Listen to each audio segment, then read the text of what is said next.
दोस्तों, स्वागत है आपका मूवी ज्ञान चैनल में। आज मैं आपके लिए लेकर आया हूँ एक ऐसी सीरीज जिसको देखकर आपका दिमाग घूम जाएगा, क्योंकि ये हॉरर भी है और थ्रिलर भी। सस्पेंस इसमें कूट कूट कर भरा हुआ है। सीरीज का नाम है डोंट कम होम, जिसमें एक लेडी की बेटी को उसके रूम में से एक भूत उठाकर ले जाता है और फिर वो अपनी बेटी को कैसे ढूंढती है, यही देखकर आपके रोंगटे खड़े हो जाएंगे। यकीन मानो ये सीरीज खत्म होते होते आपको रुला देगी। सो बिना समय गवाए कहानी शुरू करते हैं।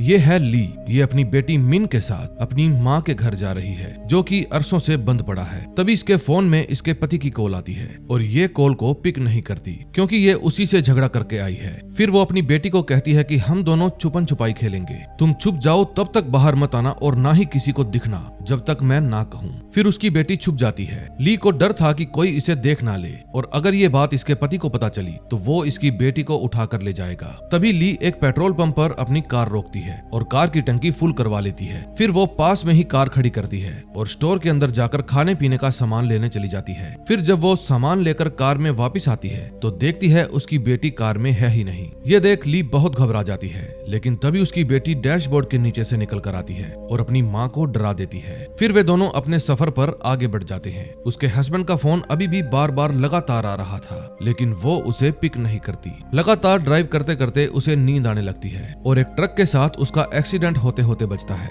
फिर वो कार को साइड में ही पार्क करती है और कुछ देर के लिए सोने की कोशिश करती है। फिर जैसे ही सुबह होती है, वहाँ पर एक पुलिस वाला आ जाता है और कहता है कि इस तरह से सड़क के बीच में कार लगाकर सोना आपके लिए खतरनाक हो सकता है। आपकी किस्मत अच्छी है जो आप अभी तक जिंदा हो। फिर ली पुलिस वाले का कहना मान लेती है और वहाँ से जाने लगती है। फिर कुछ देर बाद वो अपने पुश्तैनी बंगले में पहुंच जाती है, जो कि 1932 में बना था। काफी समय से ये घर बंद पड़ा था, इसलिए इस घर की हालत एकदम भूतिया हो गई थी। फिर वो अपनी बेटी को एक रूम के अंदर लेकर जाती है और कहती है, जब मैं छोटी थी ये रूम मेरा हुआ करता था, अब से ये तुम्हारा है। फिर वो अपने पर्स में अपनी गन चेक करती है, लेकिन तभी कोई दरवाजा खटखटाता है। फिर ली अपनी बेटी को कहती है, तुम पर्दे मत खोलना, मैं देख कर आती हूँ कौन है। उस समय बाहर गोली चाचा आए थे। चाचा कहते हैं, तुमने जो सामान कहा था मैं ले आया। फिर वो ली को कहता है, तुम्हारा चेहरा मुझे किसी की याद दिलाता है, या फिर ये भी हो सकता है कि मुझे वहम हो। फिर सामान रखकर गोली चाचा बाहर चले जाते हैं और कहते हैं कि किसी भी चीज की जरूरत हो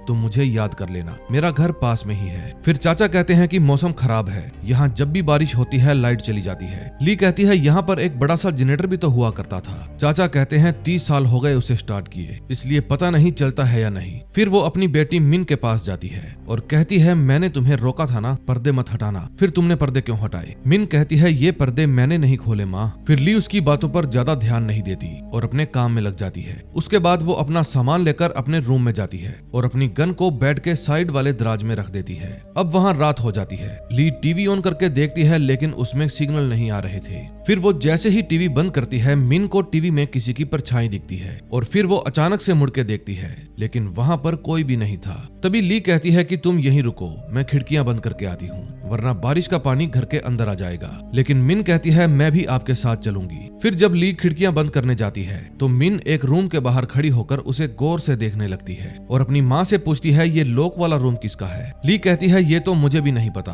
तुम्हारी नानी कभी अंदर जाने ही नहीं दिया करती थी। फिर डिनर करते वक्त मिन कहती है, मुझे यह घर अच्छा नहीं लगा, ये बहुत पुराना है। ली कहती है, मैं इस घर को रेनोवेट करके यहाँ होटल खोलना चाहती हूँ। तभी उस घर की लाइट स्पार्क करने लगती है और मिन को वो परछाई फिर से दिखाई देती है। ये देख मिन काफी सहम जाती है और ली को कहती है, आपके पीछे कोई खड़ा है माँ। फिर जब ली पीछे मुड़कर देखती है तो उसे वहाँ पर कोई भी नहीं दिखता। तभी फिर से लाइट स्पार्क करती है और उस परछाई को देखकर मिन जोर से चिल्लाने लगती है। फिर ली कहती है, बेटा डरो मत, यहाँ कोई नहीं है, तुम यहीं रुको, मैं जनरेटर स्टार्ट करके आती हूँ। लेकिन मिन कहाँ अकेले रुकने वाली थी, वो भी अपनी माँ के साथ ही जाती है। फिर जनरेटर रूम में जाकर ली उसे स्टार्ट करने की कोशिश करती है और जनरेटर स्टार्ट हो जाता है, लेकिन कुछ ही देर बाद जनरेटर फिर से बंद हो जाता है। लगता है आज की रात इन्हें बिना लाइट के ही गुजारनी पड़ेगी। फिर काफी देर तक वे दोनों माँ बेटी आपस में बातें करती हैं और फिर सो जाती हैं। अगली सुबह अपना थोड़ा काम निपटाने के बाद वे दोनों हाइड एंड सीक खेलती हैं। ली अपने रूम में जाकर बेड के नीचे छिप जाती है और फिर मिन उसे ढूंढने के लिए जाती है। ली देखती है कि उसकी बेटी बेटी उसके पास से ही गुजर के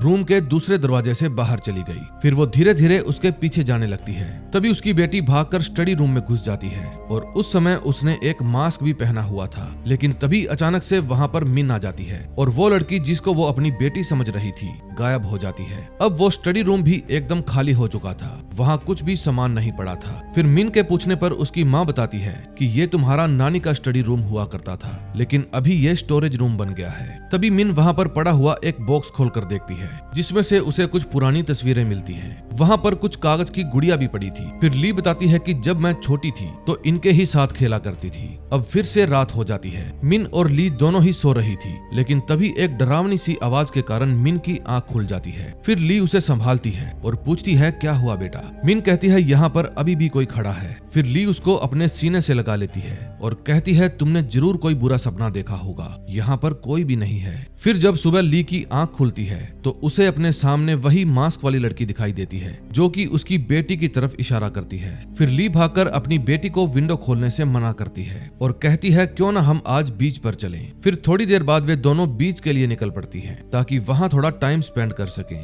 फिर बीच पर जाकर मिन कहती है कि मुझे पानी में जाना है। ली कहती है जाओ, पर ज्यादा अंदर मत जाना।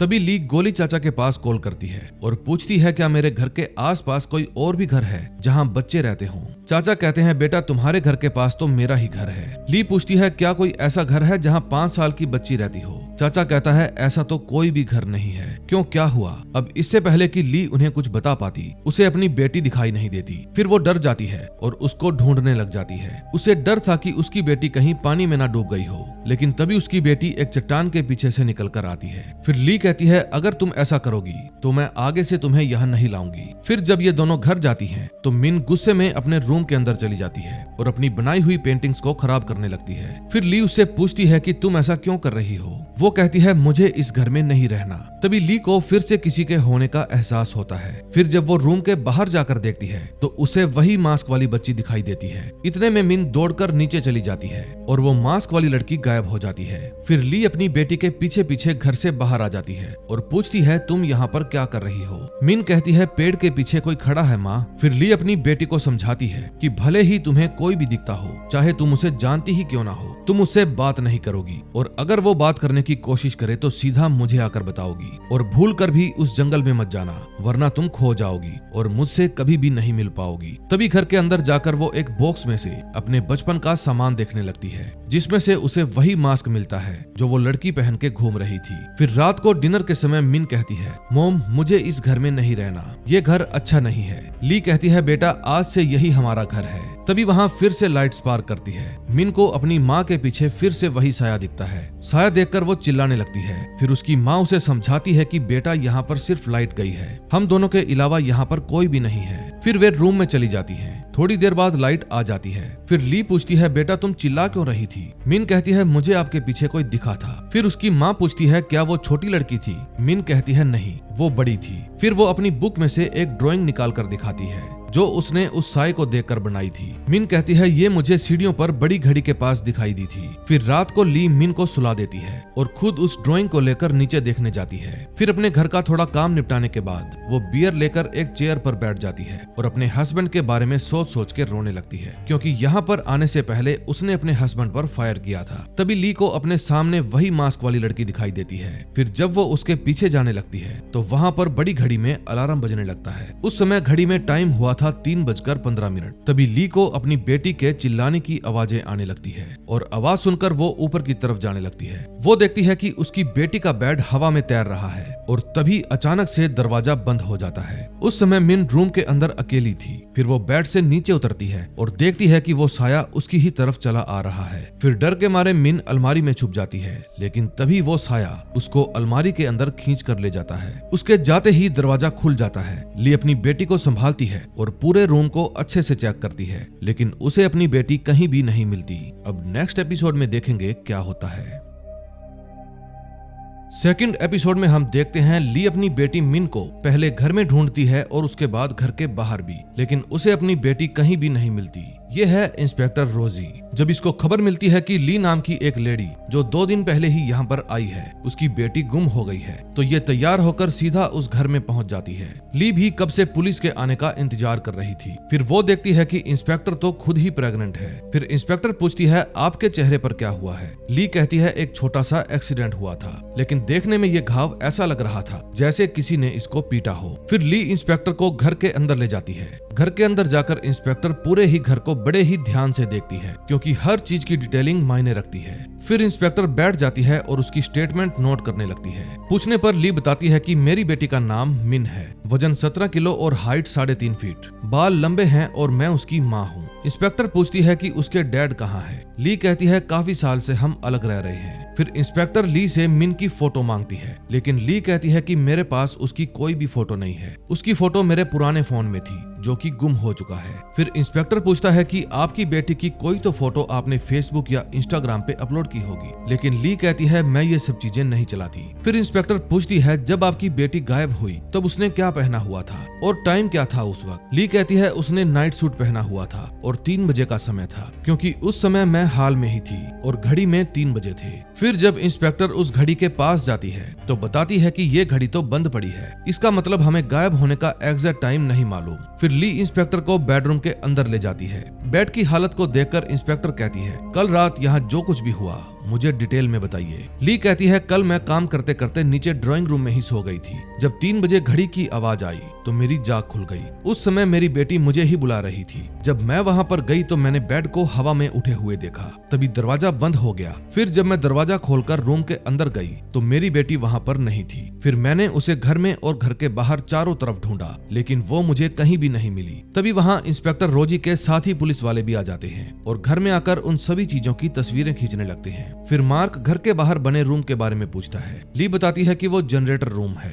फिर वहां जाकर रोजी पूछती है कि इस घर को इतने बड़े जनरेटर की क्या जरूरत पड़ गई। ली कहती है मुझे नहीं पता, मेरी माँ ने लगवाया था। फिर इंस्पेक्टर पूछती है कि गायब होने से पहले आपकी बेटी ने कुछ अजीब बातें बोली थी क्या। ली कहती है कल शाम उसने जंगल में किसी को देखा था। फिर वे सब उस जगह पर जाकर देखते हैं। इंस्पेक्टर कहती है यहाँ पर किसी के भी पैरों के निशान नहीं है, इसका मतलब यहाँ कोई नहीं था। फिर इंस्पेक्टर पूछती है क्या आप बैंकॉक से इतनी दूर गाड़ी चलाकर आई हैं? ली कहती है हाँ। फिर इंस्पेक्टर पूछती है तो जरूर आपने रास्ते में कहीं ना कहीं तो ब्रेक लगाई होगी, मुझे डिटेल में बताइए। फिर ली बताती है कि कल रात हम जंप होल के एक पेट्रोल पंप पर रुके थे।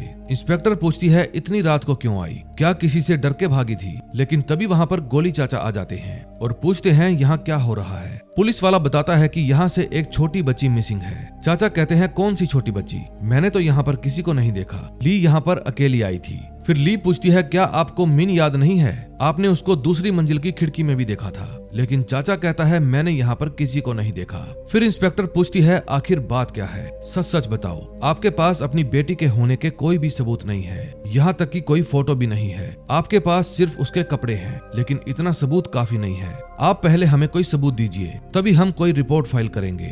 फिर इंस्पेक्टर ली को अपना मोबाइल नंबर देकर वहाँ से चली जाती है। फिर उदास होकर ली घर के अंदर आती है और मायूस होकर बैठ जाती है। तभी गोली चाचा आते हैं और पूछते हैं क्या तुम्हें कोई हेल्प चाहिए। ली पूछती है चाचा उस दिन जब आपने खिड़की की तरफ देखा तो आप अचानक से चौंक गए थे। लेकिन चाचा बात को बदलकर कहता है कि मैं पड़ोस के घरों में जाकर पूछताछ करता हूँ कि क्या किसी ने छोटी लड़की को देखा है। दूसरी तरफ इंस्पेक्टर रोजी मार्क को लेकर सबूत ढूंढने के लिए जाती है। कहीं न कहीं उसे यकीन था कि वो सच कह रही है, लेकिन बेड के हवा में उड़ने वाली बात पर उसे विश्वास नहीं आ रहा था। फिर वो वहाँ से बैंकॉक के रास्ते में जितने भी पेट्रोल पंप आते हैं उन सभी पर जाकर पूछताछ करती है, लेकिन किसी ने भी उस कार को नहीं देखा था। तभी पूछताछ करते करते वे उसी पेट्रोल पंप पर पहुंच जाते हैं जहां से ली ने अपनी कार में पेट्रोल भरवाया था। फिर वो सीसीटीवी फुटेज देखते हैं और उसी लड़के को बुलाते हैं जो उस रात ड्यूटी पर था। फिर पूछने पर वो लड़का बताता है कि उस रात वो लेडी अकेली आई थी, मैंने उसके साथ किसी भी बच्ची को नहीं देखा। फिर वे पेट्रोल पंप पर बने स्टोर में जाते हैं क्योंकि पेट्रोल भरवाने के बाद उसने कार को यहीं पर रोका था। फिर जब वो वहाँ की फुटेज देखते हैं तो उन्हें पता चलता है कि स्टोर से सामान लेने के बाद जब वो अपनी कार में जाकर बैठी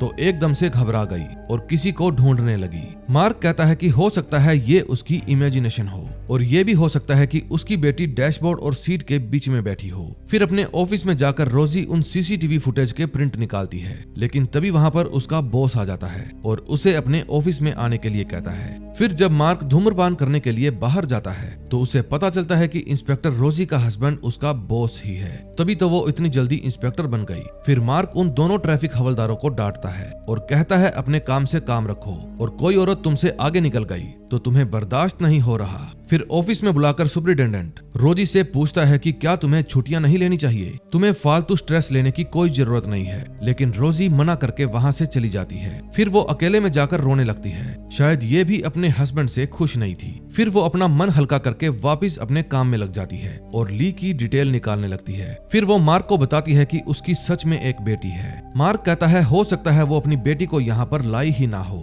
फिर रोजी कहती है कि ये भी तो हो सकता है कि उसकी बेटी ऐसी जगह पर बैठी हो जो हमें फुटेज में दिखाई ना दे रही हो। फिर वो मार्क को गोली चाचा के पास चलने को कहती है क्योंकि वो सालों से उसी घर की देखरेख कर रहा था। फिर वे दोनों गोली चाचा के घर में पहुंच जाते हैं जो कि जंगल के बीचों बीच काफी डरावनी सी जगह पर था। फिर जब वे चाचा को ढूंढते हैं तो चाचा हाथ में चाकू लिए उनके सामने आ जाता है। मार्क कहता है आप चाकू नीचे रख दीजिए, हम यहाँ गुमशुदा लड़की के बारे में ही पूछने आए हैं। रोजी कहती है आप यहीं रुकिए, मैं सामने झोपड़ी की तलाशी लेना चाहती हूँ। लेकिन जब वो झोपड़ी के अंदर जाती है तो उसका सिर चकरा जाता है क्योंकि वहाँ पर अजीब से केमिकल की स्मेल आ रही थी।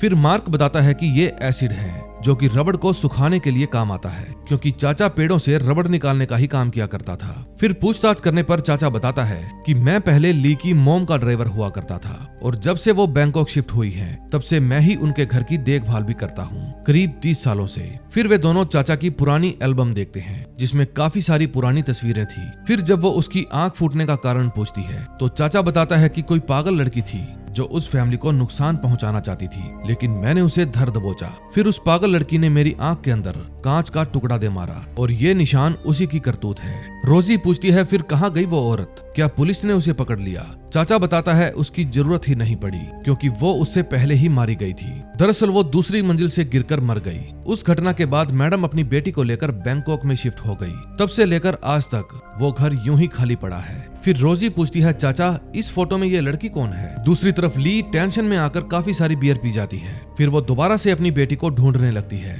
फिर वो उस घर के अंदर बंद पड़े कमरों में जाती है और हर जगह अच्छे से तलाश करती है। तभी एक अलमारी में से उसे 2 ब्लैक एंड व्हाइट फोटो मिलती है, लेकिन तभी उसके पास इंस्पेक्टर का फोन आता है। इंस्पेक्टर ने उसे पुलिस स्टेशन में बुलाया था। पुलिस स्टेशन में सबसे पहले उसे चाचा मिलते हैं। फिर वो पूछती है क्या पुलिस वालों को मेरी बेटी मिल गई? लेकिन तभी रोजी वहाँ पर आती है और उसे अंदर रूम में बैठने के लिए कहती है। फिर कुछ देर बाद रोजी मार्क को साथ लेकर वहाँ पर आती है और ली के सामने सीसीटीवी फुटेज के प्रिंट रख देती है और पूछती है कहाँ है आपकी बेटी? ली कहती है बैक सीट पर। फिर वे उस स्टोर की फुटेज दिखाते हैं और पूछते हैं तुम्हारे साथ तुम्हारी बेटी क्यों नहीं है? ली कहती है क्योंकि मैंने उसे कार में ही रुकने को कहा था। फिर जब वे उसे पूरी फुटेज दिखाते हैं तो वो घबरा जाती है और कहती है मेरी बेटी डैशबोर्ड के नीचे छुप गई थी। तभी रोजी ली को एक लड़की की फोटो दिखाती है।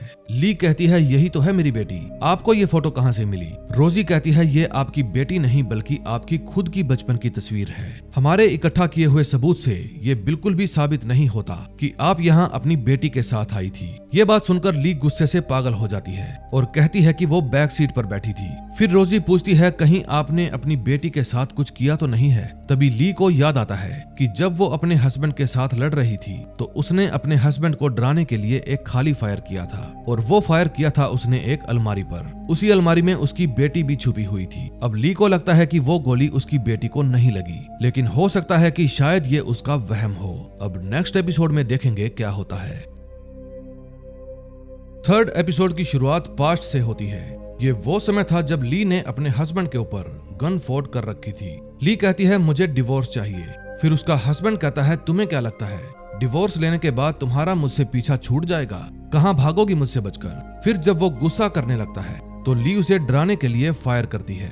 तभी अलमारी का दरवाजा खुलता है और वो देखती है कि अलमारी में उसकी बेटी भी थी। अब कहानी प्रेजेंट में आती है। इंस्पेक्टर रोजी कहती है कि हमारे इकट्ठा किए हुए सबूत से ये साबित नहीं होता कि आप यहाँ अपनी बेटी के साथ आई थी। ली कहती है मैंने आपको कहा ना वो बैक सीट पर बैठी थी। तभी रोजी कहती है कि आपके कपड़ों पर खून क्यों लगा है? हम आपके कपड़ों की जांच करना चाहते हैं। ये कंफर्म करने के लिए कि ये खून आपका है या आपकी बेटी का। अगर हमने ऐसा नहीं किया तो आप बेकसूर साबित नहीं होंगी। फिर ली अपने कपड़ों में से उस खून लगे हुए टुकड़े को फाड़ती है और कहती है लो कर लो जांच। फिर रोजी पूछती है अभी भी समय है, बता दो तुमने अपनी बेटी के साथ क्या किया। ये बात सुनकर ली पैनिक हो जाती है और अपने हस्बैंड को फोन करके पूछती है तुम ही मिन को ले गए हो ना। उसका हस्बैंड कहता है क्या बकवास कर रही हो, तुम हो कहाँ। तभी रोजी वो फोन ले लेती है और कहती है मैं इंस्पेक्टर बोल रही हूँ, आपका इनसे रिश्ता क्या है और आपकी बेटी कहाँ है।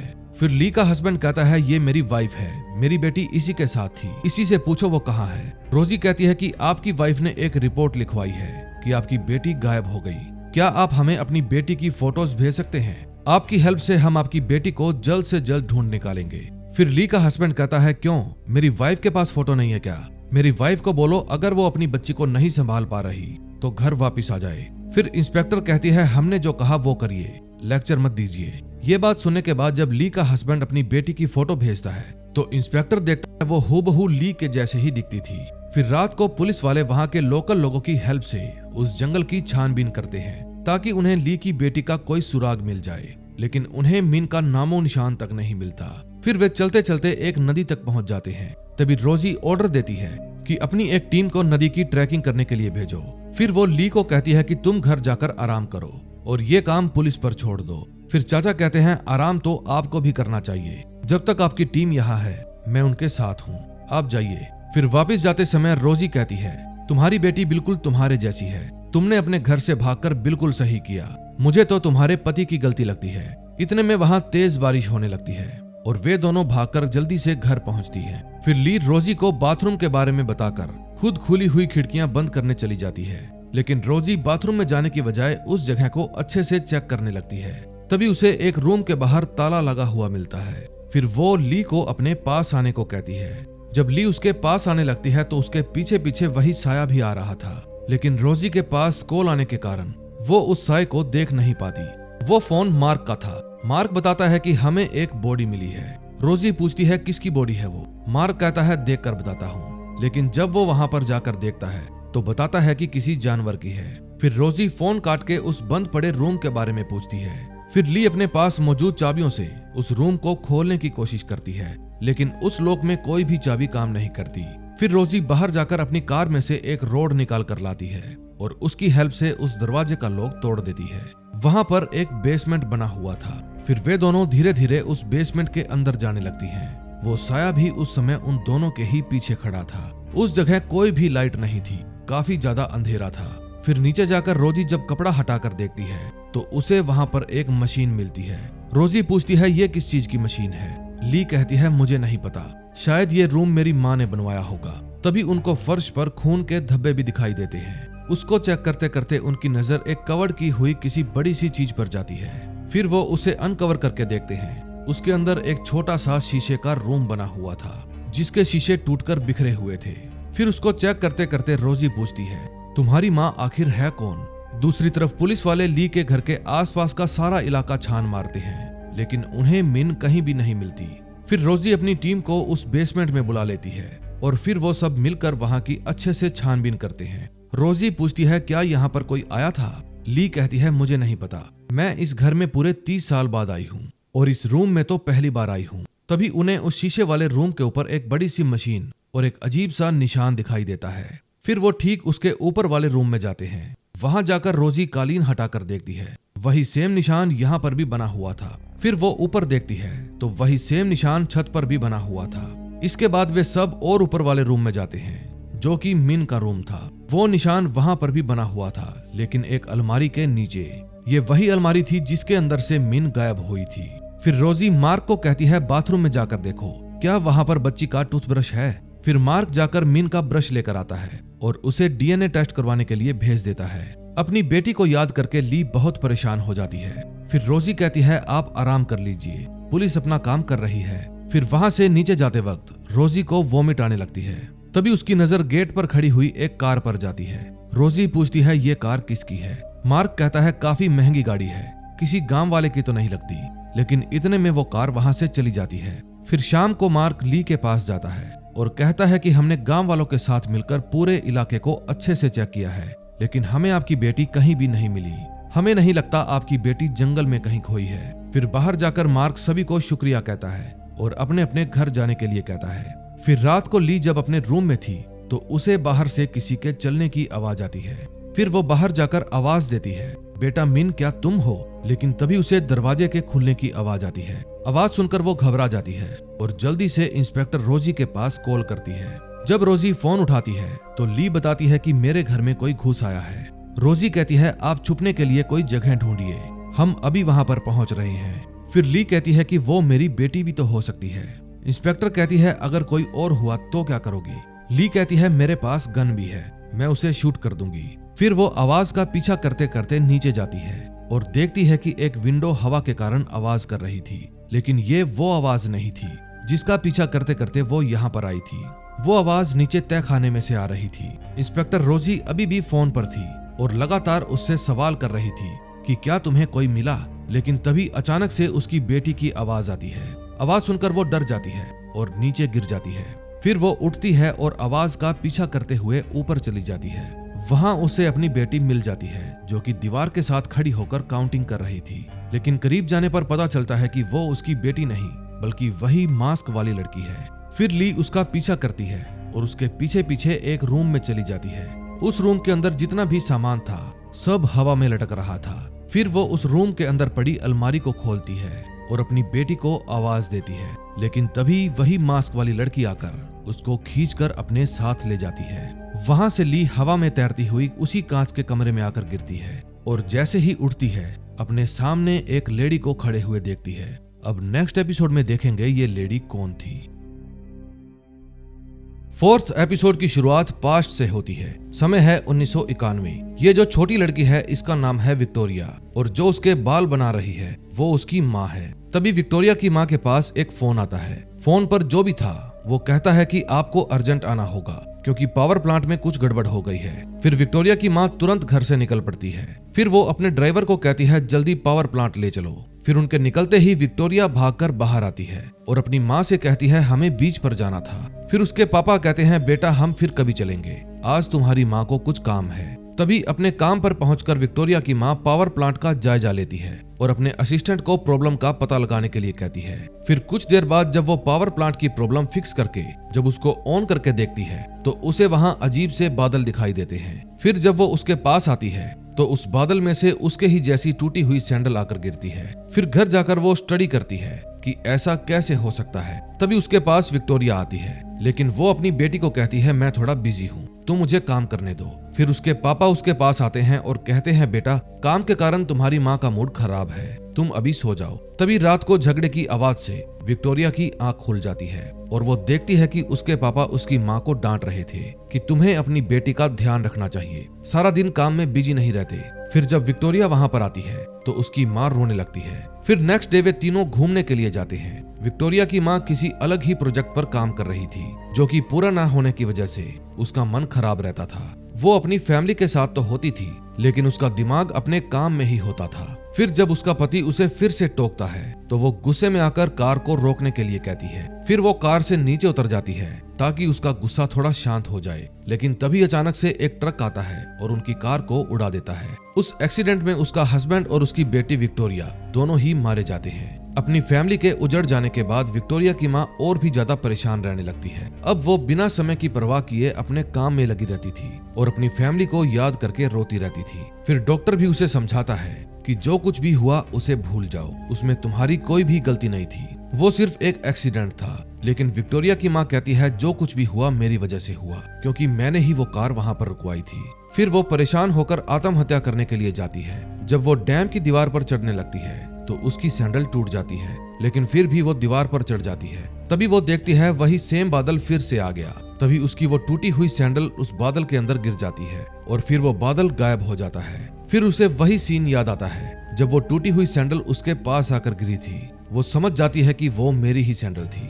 ये बात सोचकर वो मरना कैंसिल कर देती है और अपने घर में एक बड़ा सा जनरेटर मंगवाती है क्योंकि अब जिस प्रोजेक्ट पर वो काम कर रही थी अब वो उसे पूरा करना चाहती थी। फिर अपने बेसमेंट में जाकर वो अपने पति और बेटी की तस्वीर के पीछे 14 मार्च 1991 लिखती है क्योंकि उसी दिन उन दोनों की मौत हुई थी। उसके बाद वो अपने प्रोजेक्ट पर बार बार ट्रायल करती है और फिर जब उसकी मशीन चालू हो जाती है तो वो उस शीशे वाले रूम के अंदर जाकर बार बार दोहराती है 14 मार्च 1991। लेकिन तभी लाइट चली जाती है और वो जोर जोर से रोने लगती है। फिर बाहर आकर वो मशीन को तोड़ने की कोशिश करती है, लेकिन तभी वो मशीन फिर से चालू हो जाती है और शीशे के उस छोटे से रूम में वही बादल नजर आने लगते हैं। तभी वहां बिल्कुल अंधेरा हो जाता है और जब लाइट आती है तो उसे उस शीशे के रूम के अंदर एक छोटी सी लड़की लेटी हुई दिखती है। फिर अगले दिन जब उस लड़की को होश आता है तो वो कहती है मुझे मेरी माँ चाहिए, यानी कि ये मिन थी जो कि ली की बेटी थी।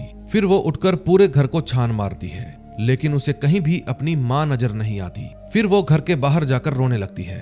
तभी विक्टोरिया की माँ वहां पर आती है और कहती है मेरी बच्ची रो मत, आओ अंदर चलते हैं। फिर वो उसे नहलाती है और उसका नाम भी पूछती है। लड़की कहती है मेरा नाम मिन है, मेरी मोम का नाम ली है। फिर वो उस लड़की को अपनी बेटी के कपड़े पहनाती है जो कि उसी की उम्र की थी और फिर उसे मार्केट में लेकर जाती है।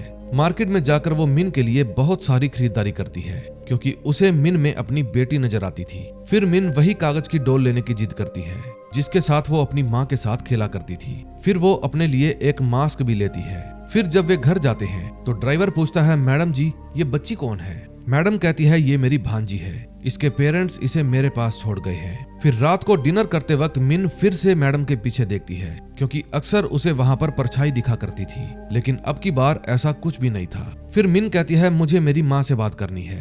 फिर मैडम मिन से उसके घर का फोन नंबर पूछती है और उस पर कॉल करती है, लेकिन वो नंबर 1991 में एग्जिस्ट ही नहीं करता था। फिर ली बताती है कि ये मेरी मोम का मोबाइल नंबर है। मैडम कहती है क्या तुम्हारी मोम के पास मोबाइल है? फिर वो एक बार फिर से नंबर ट्राई करती है, लेकिन अब की बार भी नंबर नहीं मिलता। फिर मिन रोने लगती है और कहती है मुझे मेरी माँ चाहिए। मैडम कहती है मुझे भी मेरी बेटी चाहिए, वो बहुत दूर चली गई है। फिर रात को मिन कहती है आंटी क्या आप मेरे साथ सोएंगी? मुझे अकेले सोने में डर लगता है। फिर वो मिन के साथ ही लेट जाती है और अपनी बेटी को याद करके रोने लगती है। अब वो हर रोज मिन को तैयार करती और उसके साथ मस्ती करती थी। मैडम उसका बिल्कुल अपनी बेटी के जैसे ख्याल रखती थी। फिर वो उसे कभी कभी बीच पर भी खिलाने के लिए ले जाती थी। फिर एक दिन ड्राइवर पूछता है क्या इस बच्ची के माँ बाप इसको भूल गए हैं क्या, जो इसे लेने ही नहीं आते? ये बात सुनकर मैडम उसे डांटती है और कहती है मैं ही इसकी माँ हूँ, इसके माँ बाप गरीब हैं, इसलिए उन्होंने इसकी जिम्मेदारी मुझे दे दी है। फिर एक दिन रात को बुरा सपना देखते वक्त मिन अपनी माँ को याद करती है। मैडम को ये बात अच्छी नहीं लगती, इसलिए वो उस घर में से अपनी बेटी, हस्बैंड और अपने पिता की सभी फोटोज हटा देती है। फिर एक दिन वो मिन के साथ हाइड एंड सीक खेल रही थी। तभी मिन अपने रूम में जाकर उसी अलमारी में छिप जाती है। फिर मैडम उसे ढूंढ लेती है। तभी उसकी नजर अपनी बेटी की बुक पर पड़ती है। उसको देखकर मैडम उदास हो जाती है। फिर मिन कहती है मेरे पास भी सेम ऐसी ही बुक है, लेकिन ये वाली नई है। फिर रात को जब वो मिन को बुक में से कहानियां सुना रही थी तभी उसे अपनी बेटी की याद आने लगती है। फिर वो बाहर जाकर जनरेटर स्टार्ट करके वापस तहखाने में बने उस रूम में जाती है और मशीन को ऑन करने लगती है। ये मशीन इसने अपनी मरी हुई बेटी और अपने हस्बैंड को वापस लाने के लिए बनाई थी, लेकिन तभी वही सीन आता है जब ली अपनी बेटी को ढूंढ रही थी। फिर जब वो अपनी बेटी के रूम में जाती है और अलमारी को खोलती है तो वही मास्क वाली लड़की उसे भी अलमारी में खींच लेती है। और फिर जब वो होश में आती है तो खुद को उस शीशे के रूम में पाती है। उस समय मैडम उसके सामने ही खड़ी थी। फिर वो मैडम को देखकर कहती है माँ तुम? अब नेक्स्ट एपिसोड में देखेंगे क्या होता है।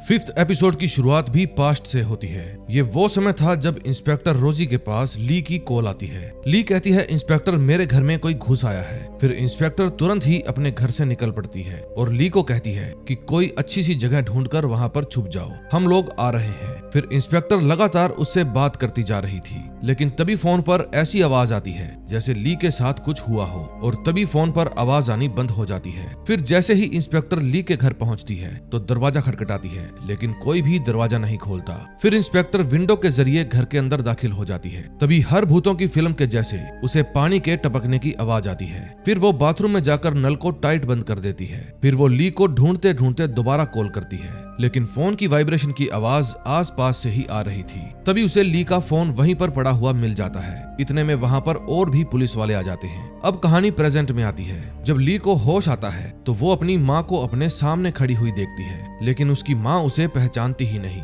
फिर जब ली अपना फोन निकालने के लिए अपनी पॉकेट में हाथ डालती है तो पॉकेट से गन निकलती है। फिर मैडम गन देखकर डर जाती है और कहती है गन को वहीं पर जमीन पर रख दो और दीवार की तरफ मुंह करके खड़ी हो जाओ। ली बिल्कुल वैसा ही करती है। फिर मैडम जल्दी से दरवाजा खोलकर उस गन को उठा लेती है। फिर जब वो दरवाजा बंद करने लगती है तो ली कहती है माँ, मैं आपकी बेटी ली हूँ, प्लीज पहचानिए मुझे। मैडम कहती है तुम्हें मेरी बेटी का नाम कैसे पता? फिर उसका दिमाग चकरा जाता है और वो गन को वहीं पर छोड़कर वहां से भाग जाती है। दूसरी तरफ इंस्पेक्टर को ली का बैग मिलता है जिसके अंदर 10 लाख बात थे और उसके डिवोर्स के पेपर भी थे। फिर रोजी उस बैग को पुलिस स्टेशन में ले जाने को कहती है। फिर मार्क कहता है ली भागी नहीं, अगर वो भागी होती तो पैसों को साथ लेकर जाती। फिर इंस्पेक्टर कहती है ऐसा लगता है दोनों माँ बेटी हवा में ही गायब हो गई क्योंकि उनकी कार भी यहीं पर खड़ी है। फिर इंस्पेक्टर वहां पर पड़े हुए बॉक्स की तलाशी लेने लगती है। एक बॉक्स के अंदर से उसे ली की माँ की फोटो मिलती है। फिर वो उन बॉक्सेस को भी पुलिस स्टेशन में भेज देती है। फिर रोजी थक कर वहीं पर बैठ जाती है, लेकिन तभी फर्श पर उसे वही ड्राइंग पड़ी मिलती है जो मिन ने अपनी माँ को दिखाई थी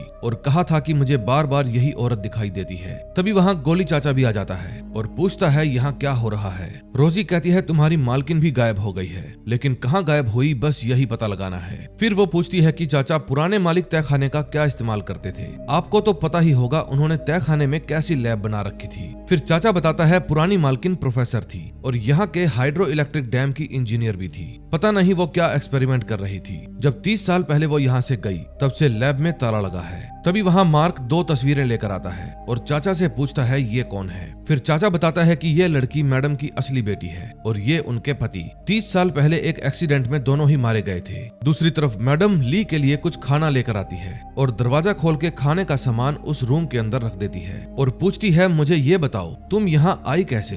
ली बताती है मैं ऊपर वाले रूम में अपनी बेटी को ढूंढ रही थी, लेकिन फिर अचानक से पता नहीं मैं यहाँ कैसे आ गई। मेरी बेटी भी गायब हो गई है। मेरी बेटी का नाम मिन है, वो 5 साल की है। क्या आपने उसे देखा है? फिर मैडम कहती है बस बहुत हो गया और फिर वो वहाँ पर पड़ी हुई गन उठाकर वहाँ से बाहर चली जाती है। फिर बाहर जाकर मैडम तहखाने को लॉक कर देती है और वहाँ से सीधा अपने रूम में जाती है और रोने लगती है क्योंकि उसका डिप्रेशन इतना ज्यादा बढ़ गया था कि वो पागल होने वाली थी। उसे समझ में नहीं आ रहा था कि उसे क्या करना चाहिए, लेकिन वो मिन को खोना भी नहीं चाहती थी। तभी वहाँ ड्राइवर आ जाता है। फिर वो ड्राइवर को कहती है मुझे तुम्हारी हेल्प चाहिए। दूसरी तरफ इंस्पेक्टर रोजी जब पुलिस स्टेशन में जाती है तो पुलिस स्टेशन के बाहर वही काली कार खड़ी हुई देखती है जो उसने ली के घर के बाहर देखी थी। फिर पुलिस स्टेशन के अंदर जाकर वो उस केस पर छानबीन शुरू कर देती है। तभी मार्क आकर पूछता है कि क्या हुआ? रोजी कहती है पता नहीं, वे दोनों माँ बेटी कहाँ गायब हो गई। फिर मार्क भी रोजी की हेल्प करने लगता है। रोजी कहती है समझ में नहीं आ रहा आखिर उस घर का माजरा क्या है। तभी वो एक ऑफिसर को बुलाकर पूछती है वो कैश और डिवोर्स के पेपर कहाँ हैं। इतने में उसके पास सुपरिटेंडेंट का फोन आता है और जब वो उसके ऑफिस में जाती है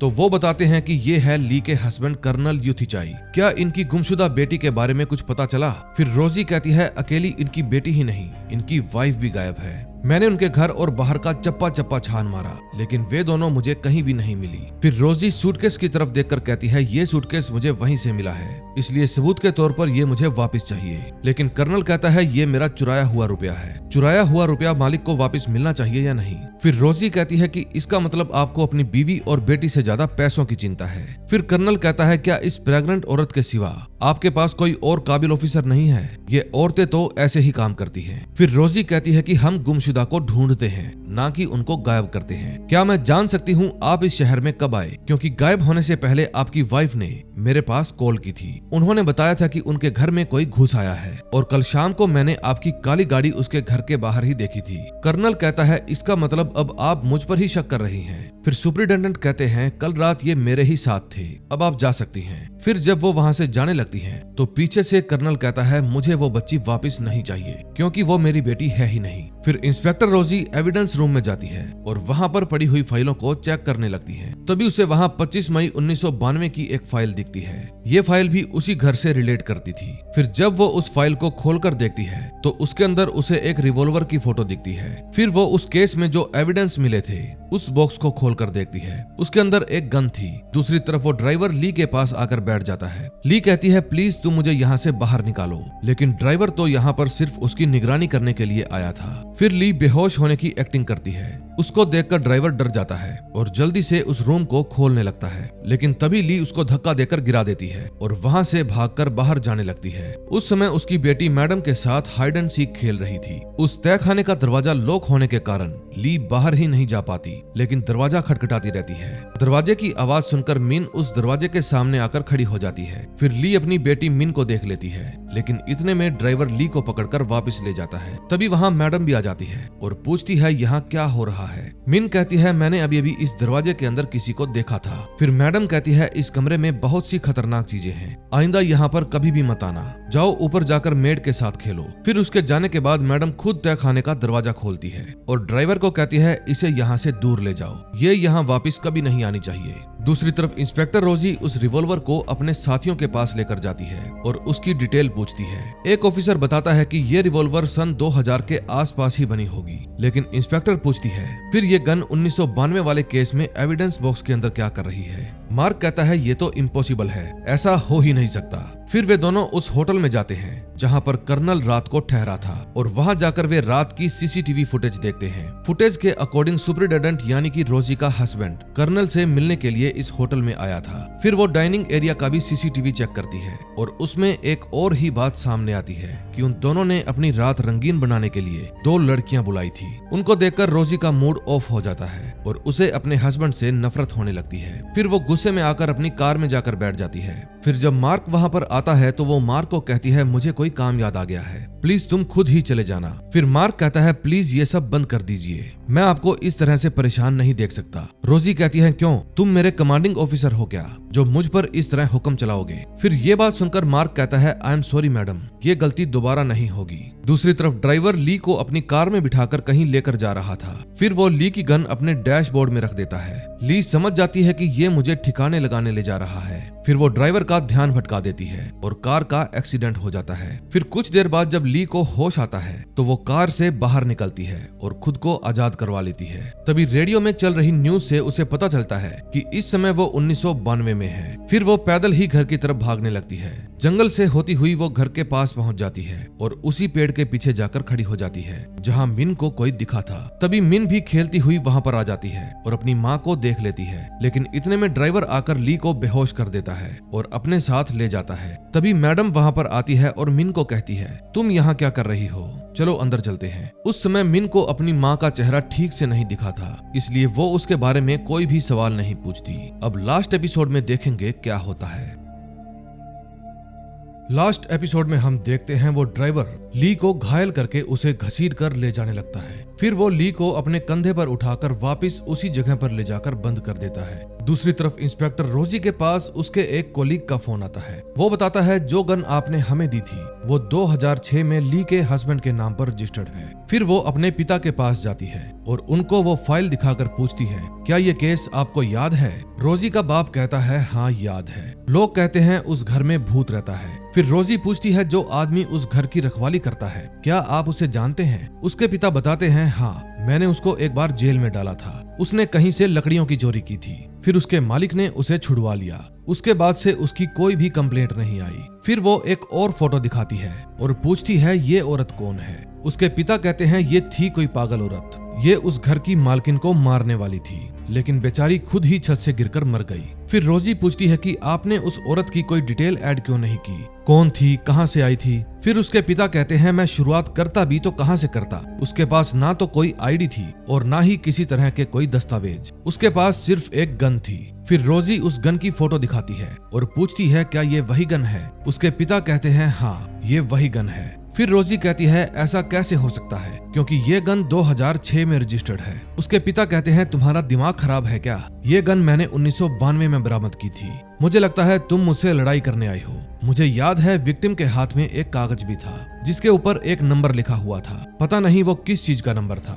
फिर जब रोजी वहां से जाने लगती है तो उसका पिता उसे कोसने लगता है और कहता है तुम्हारी माँ की बरसी साल में एक बार आती है और तुमसे वहां भी नहीं आया जाता। मैं जानता हूँ तुम क्या कर रही हो, तुम प्रमोशन के चक्कर में अपने ही बॉस की रखेल बन गई। ये बात सुनकर रोजी को गुस्सा आ जाता है और वो एक मोटा सा पैग मारने के बाद अपने बाप को कहती है मुझ में आपके ही संस्कार हैं। फिर वो पुलिस स्टेशन में जाकर मार्क से माफी मांगती है। फिर मार्क पूछता है आपको इस केस में इतनी दिलचस्पी क्यों है। रोजी कहती है क्योंकि ये दोनों ही घटनाएं एक दूसरे से जुड़ी हुई हैं। तभी वहाँ एक ऑफिसर आकर रोजी को वो गन दे देता है। मार्क पूछता है ये गन किसके नाम पर रजिस्टर्ड है। रोजी कहती है ली के हस्बैंड के नाम पर। फिर मार्क कहता है कि हो सकता है किसी ने एविडेंस वाले बॉक्स में से ये गन बदल दी हो। रोजी कहती है कि कल रात फोन पर ली ने बताया था कि उसके पास गन है। दूसरी तरफ ड्राइवर मैडम को वो गन दे देता है और कहता है इसे आपके पास रख लीजिए। मैडम कहती है अपने पास रख लो, अगर ये फिर से होशियारी करे तो तुम्हारे बचाव में काम आएगी, जरूरत पड़े तो इसे ठोक देना। ड्राइवर कहता है नहीं नहीं मैडम,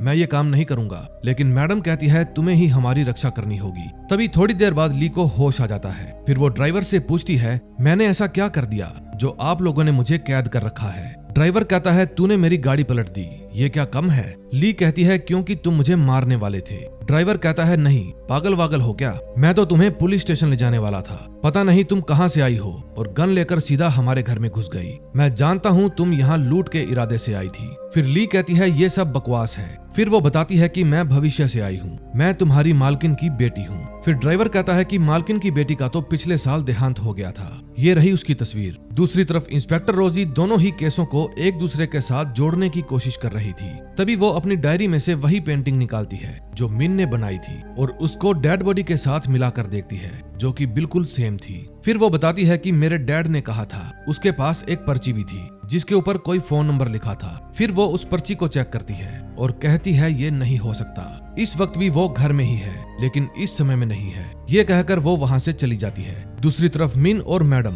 दोनों ही खाना खा रही थी। तभी बाहर मौसम खराब होने की वजह से लाइट स्पार्क करने लगती है। फिर मिन डरने लगती है और कहती है मुझे डर लग रहा है, अभी आपके पीछे कोई आने वाला है। लेकिन वहाँ पर कोई भी नहीं आता। फिर मैडम जनरेटर स्टार्ट करने के लिए चली जाती है। तभी तहखाने में ली ड्राइवर को कहती है मैं अपनी बेटी को ढूंढने आई हूँ, मुझे मेरी बेटी वापस दे दो जिसे तुम्हारी मालकिन ने अगवा करके रखा हुआ है। फिर वो जोर जोर से चिल्लाने लगती है कि मुझे बाहर आने दो। ड्राइवर कहता है जितना चिल्लाना है चिल्ला लो, तुम्हारी आवाज कोई भी नहीं सुनेगा। फिर वो बाहर जाकर तहखाने के दरवाजे पर कीलें ठोककर उसे बंद कर देता है और बाहर ही कुर्सी डालकर बैठ जाता है। फिर मैडम वहाँ पर आती है और पूछती है तुम यहाँ क्या कर रहे हो, क्या तुम एक औरत को संभाल नहीं सकते। ड्राइवर कहता है वो बार बार अपनी बच्ची मांग रही है। फिर मैडम कहती है वो औरत पागल है क्योंकि मिन मेरी बेटी है, जाओ जाकर कपड़ा ठूसो उसके मुंह में। दूसरी तरफ सुपरिटेंडेंट और कर्नल यूथीचाई दोनों मार्क के पास आते हैं और पूछते हैं इंस्पेक्टर रोजी कहाँ गई। फिर कर्नल उन तस्वीरों को देखता है और पूछता है किसका मर्डर हुआ है। मार्क बताता है कि 30 साल पहले ये मर्डर उसी घर में हुआ था जहाँ से आपकी वाइफ और बेटी गायब हुई है। फिर कर्नल भी उसी घर में जाने के लिए कहता है। इतने में रोजी उस घर में पहुंच जाती है और घर के अंदर जाकर उस मर्डर की डिटेल चेक करने लगती है। दूसरी तरफ ली को उस रूम में एक पत्थर पड़ा हुआ मिलता है। फिर वो उस पत्थर से उस शीशे वाले रूम का शीशा तोड़ देती है और रूम से बाहर आ जाती है। फिर आवाज सुनकर ड्राइवर तहखाने के अंदर आ जाता है और पूछता है ये तुम क्या कर रही हो, लगता है अब तुम्हें गोली मारनी ही पड़ेगी। लेकिन इतने में ली वहाँ से एक कांच का टुकड़ा उठाती है और ड्राइवर की आंख में दे मारती है। तभी उसको अचानक से याद आता है कि इसका मतलब ये गोली चाचा है और उनकी आंख मैंने ही फोड़ी थी। इसके बाद ली अपनी गन उठाती है और गोली चाचा को चुप रहने का इशारा करती है। फिर वो अपनी गन लेकर बेसमेंट से बाहर जाने लगती है। बाहर जाकर वो सीढ़ियां चढ़कर ऊपर जाती है और फिर वो अपनी बेटी के रूम में चली जाती है। अपनी बेटी को देखकर वो बहुत खुश होती है, लेकिन तभी वहाँ मैडम आ जाती है और कहती है क्या तुम यहाँ मेरी बेटी को मारने आई हो। फिर ली कहती है नहीं, मैं ही आपकी बेटी हूँ और मैं भविष्य से आई हूँ अपनी बेटी को लेने। फिर उन दोनों में हाथापाई होने लगती है। मैडम कहती है मैं अपनी एक और बेटी नहीं खोऊंगी, ये बच्ची मेरी बेटी है। ये कहकर वो ली को ऊपर से नीचे गिरा देती है। तभी उसके ऊपर टंगे हुए झूमर में स्पार्किंग होने लगती है और उसमें आग लग जाती है। फिर वो ली के ऊपर गिर जाता है और वो मर जाती है। उस समय टाइम हुआ था 3:14 और वो घड़ी वहीं पर रुक जाती है। फिर मैडम मिन के पास जाती है और कहती है अब तुम्हें कोई भी नहीं छीनेगा। तभी प्रेजेंट में रोजी झूमर वाली जगह को देखती है जहाँ से आज भी झूमर गायब था। अब वो पूरी स्टोरी को समझ चुकी थी, इसलिए वहीं सीढ़ियों पर बैठकर रोने लगती है। तभी उसे फाइल में से वही स्लिप भी दिखती है जो उसने ली को दी थी, अपना मोबाइल नंबर लिखकर। इसका मतलब जब वो मरी वो स्लिप उसी के पास थी। ये देखकर वो और भी ज्यादा परेशान हो जाती है। तभी वहाँ ली और उसका खुद का हस्बैंड दोनों ही आ जाते हैं। कैप्टन पूछता है यहाँ क्या कर रही हो।